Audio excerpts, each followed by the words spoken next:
Olha, falar do futuro em inglês pode dar um nó na cabeça, né? Principalmente quando a gente fica na dúvida, uso will ou going to.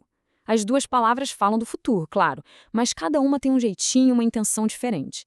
Então, bora resolver esse mistério de uma vez por todas. Pois é, essa é a grande questão, né? E entender quando usar uma ou outra não é só uma questãozinha de gramática, não. Faz toda a diferença para se comunicar de um jeito mais claro, mais natural mesmo. Vamos ver como pegar o jeito disso. E para deixar tudo bem organizadinho, o nosso caminho vai ser este.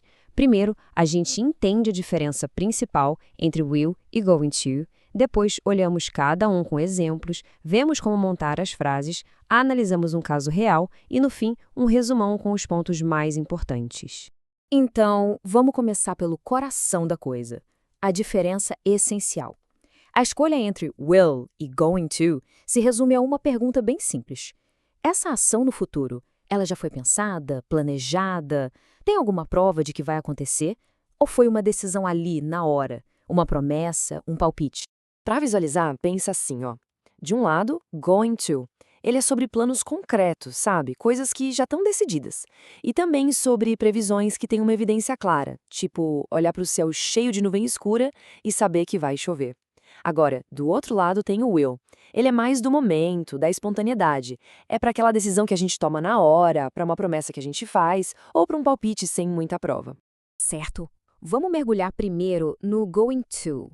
A melhor forma de pensar nele é como um futuro que já está conectado com o agora, sabe? Seja por um plano que já existe ou por algo que a gente está vendo e que indica o que vem por aí. Exato, é como se o futuro com going to já tivesse um roteiro escrito. A decisão já foi tomada antes mesmo da gente abrir a boca para falar. Ou então, tem um sinal muito claro de que algo vai acontecer. É basicamente um futuro que envolve planejamento. E olha só como os exemplos deixam isso super claro. She is going to start a new job next month. Poxa, isso é um plano, ela já deve ter assinado o contrato. They are going to travel to Europe in July. Com certeza já planejaram, compraram passagem. E o clássico, look at those clouds, it is going to rain. A gente está vendo a evidência, as nuvens. Em todos esses casos, going to é a escolha certa. Ok, agora vamos virar a página e falar do well. Vamos ver como ele se encaixa naquele futuro mais espontâneo, sabe? Aquele que a gente decide na hora ou que é mais uma expressão de vontade, uma crença. Isso, com o will, a palavra que tem que vir na cabeça é espontaneidade. É quando a decisão nasce ali, no exato momento da conversa. É por isso que ele é perfeito para oferecer ajuda, para fazer uma promessa, ou para dar aquele palpite sobre o futuro que é mais baseado em opinião, em feeling. Vamos dar uma olhada nos exemplos para isso ficar bem concreto. Imagina a cena, o telefone toca.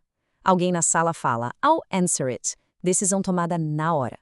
Ou então, alguém está com dificuldade em alguma coisa e a gente oferece, Don't worry, I will help you. É uma promessa, uma oferta feita ali. E por último, aquela previsão que é puro palpite. I think it will be a hot summer. Não tem prova, é só uma opinião. Todos esses casos pedem o will.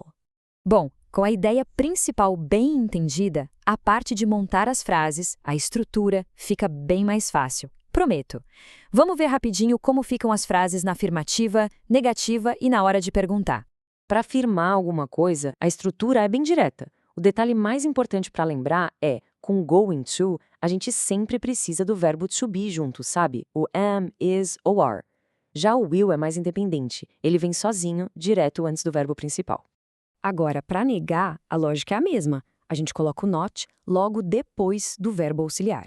Então, com o going to, fica am not, is not ou are not going to. Com o will, fica will not, que, vamos combinar no dia a dia, quase todo mundo contrai para won't. É bem mais comum ouvir won't.